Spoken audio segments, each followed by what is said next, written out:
ধরা পড়ে গেছে, টুইট করেছি, ভিডিও রয়েছে, ওখানে পেটি পেটি ফর্ম 6। ভোটার তালিকা অনিয়মের অভিযোগ, সিসিটিভি প্রকাশের দাবি অভিষেকের। মুখ্য নির্বাচনী আধিকারিকের দপ্তর থেকে বেরিয়ে অভিষেক বন্দ্যোপাধ্যায় ভোটার তালিকা নিয়ে অনিয়মের অভিযোগ তোলেন। তার দাবি, পুরুলিয়ার সভা চলাকালীন খবর পান যে সকাল 11টা থেকে সন্ধ্যা 6টার মধ্যে প্রায় 30,000 ফর্ম 6 জমা পড়েছে, যা স্বাভাবিক নয়। অভিযোগ, অনেক আবেদনকারীর নাম অন্য রাজ্যের ভোটার তালিকাতেও রয়েছে। তিনি নির্বাচন কমিশনের কাছে ওই সময়ে সিসিটিভি ফুটেজ প্রকাশ ও জমা পড়া ফর্মের বিস্তারিত তথ্য সামনে আনার দাবি জানান। ভোটার তালিকার স্বচ্ছতা বজায় রাখতে এটি জরুরি বলে তিনি মন্তব্য করেন।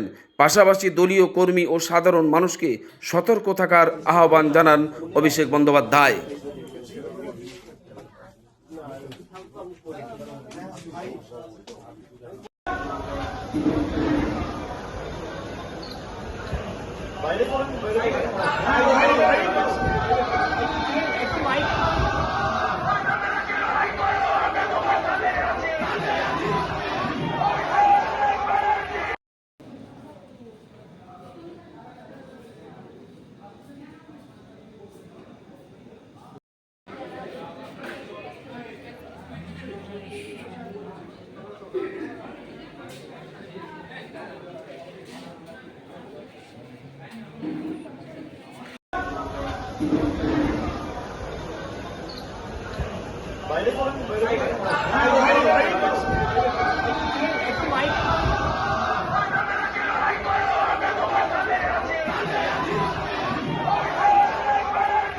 ধরা পড়ে গেছে, টুইট করেছি, ভিডিও রয়েছে, ওখানে পেটি পেটি ফর্ম 6 স্টোর করে সিও অফিসে রাখা রয়েছে।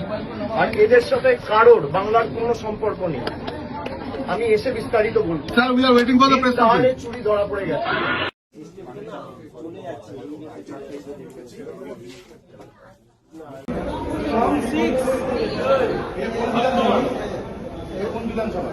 রাজারহাট গোপালপুর।